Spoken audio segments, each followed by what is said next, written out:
Здравствуйте, уважаемые любители радиоуправляемых моделей, а в частности танков. Меня зовут Игорь, я вас приветствую из магазина «Мир моделей». Хочу представить вашему вниманию танк, который мы все очень долго ждали. Это ИС-2 от Тайген. Он будет продаваться вот в таких вот двух коробках. Одна картонная, которая нам всем привычна, другая деревянная. Для удобства показа мы начнем с деревянной коробки. Сколько картонную, наверное, все и так уже знают. Здесь вот такие вот будут замочки. Красивый толстый ящик такой. Значит, стандартная комплектация. Практически ничего здесь не изменено. Значит, стандартный набор Тайген. У кого есть танки, все его знают. Наклеечки. Декали. Правда, вот с этим у них, что есть, то есть. Вот. Зарядное устройство на 400 мА и обычный тайгеновский аккумулятор на 2000 мА. Вот. В данном случае у нас танк с шариком, с аэрософтовский. И, конечно, есть варианты и инфракрасный, мы позже покажем. Там будет грибок для инфракрасного боя вместо шариков. Вот. Что еще? Провода для подключения аппаратуры, скажем так, более серьезного уровня, чем аппаратура Тайген, но о нем мы расскажем позже. Вот. Запасные траки, масло для дыма. Вот весь его, вся комплектация. Так, про пульт. Радиоуправление всем нам знакомое, но лишь с одним нюансиком.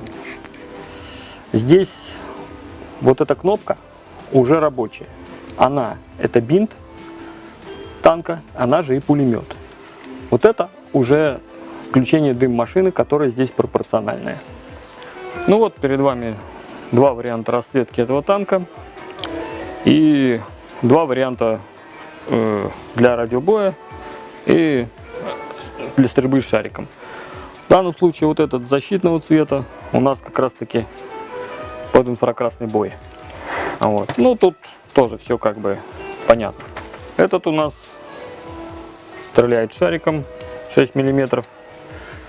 Вот. И имеет вот такую расцветку. Все они идут вот с такими тросами. Здесь они просто сняты. Вот. Снять их, конечно, здесь не очень удобно, но аккуратно можно. Они как бы не рассчитаны на то, чтобы снимали, поскольку там есть к ним зацепы в комплекте. И, конечно, человек, который занимается, он покрасит их как положено. А тому, кто не хочет делать, может их просто аккуратненько снять. В остальном оба этих расцветки могут быть и инфракрасные, и с шариком. Можно нам сейчас начать тогда конкретно взять танк и показать, что у него внутри. Значит, что тут можно сказать? Тайген сделал очень неплохую верхнюю крышку, которая держится на, вы сейчас сами все видите, на упорах. Очень удобно открывать танк, закрывать. Делаем так вот назад. Вот он стоит. Это мы меняем аккумулятор там или еще что-то делаем. Можно как бы его как-то обслуживать. Вот. Замок здесь очень удобный. Прекрасно работает. Вот. В общем, на мой взгляд, лучше не придумаешь. По поводу самой ванны. В отличие, допустим, если взять для сравнения Тигр или КВ, она тут полностью металлическая, никакого пластика в ней нету. Вот. Если не считая вот этой вот проставочки маленькой.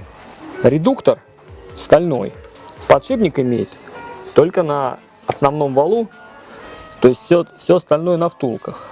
На мой взгляд, самый правильный редуктор здесь.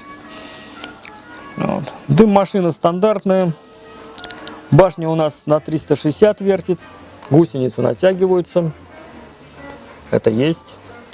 Вот тут ленивцы переставляется, все как бы проблем нет. Вот. Самое главное, что тут действительно вот еще есть, на что обязательно надо обратить внимание, это контроллер. Он здесь имеет звук, нормальный звук ИС-2 и возможность подключения нормальной радиоаппаратуры, которая имеет кучу настроек. Кто-то может кататься на такой, кому нравится. Вот. Ну и тем, кому она чем-то не устраивает или считает, что там ему нужно что-то подстроить побольше, вариантов, побольше каналов, пожалуйста, здесь минимально 6 каналов, подключается приемник, здесь все провода. И в следующем видео я вам обязательно покажу, как это делается. Вот это вот у него выносной звуковой модуль. Он конкретно прописан под этот танк, то есть под ИС-2. Такие модули отдельно у них есть и под Тигр, и еще под разные танки.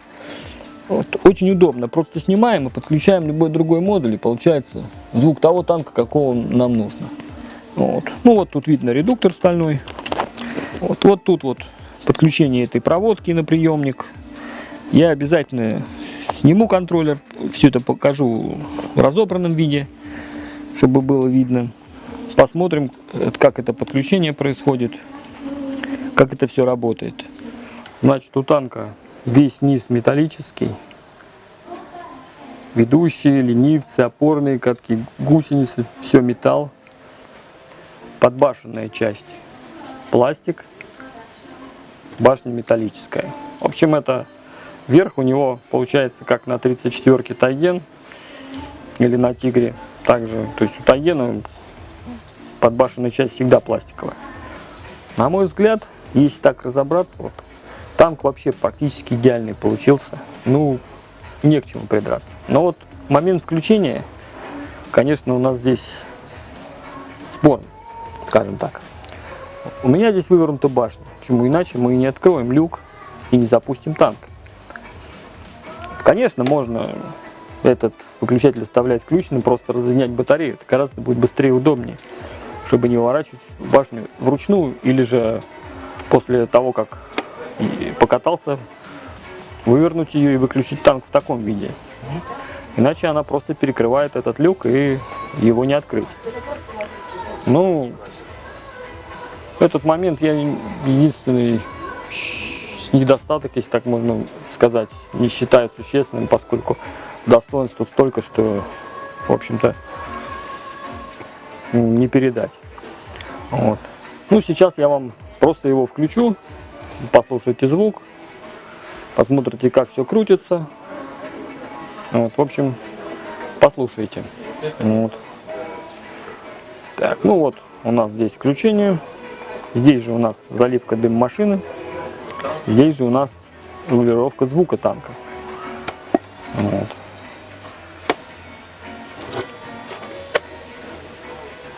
Запуск так же, как и был.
Значит, мы слышали, звук здесь двухканальный,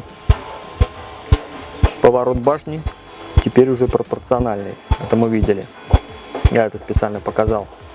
Сам звук не передать. В общем, металлическая ванна отлично фон создает, работает как сабвуфер. Ну, то, что я вам включал, это, конечно, была не полная громкость, вот, но звук отличный, вот, никакой, как раньше было, там, вибрации на первых тайгенах, ничего такого близко нет. Надеюсь, вам понравился наш краткий обзорчик. Обязательно будет следующий. До следующей встречи. Магазин «Мир моделей».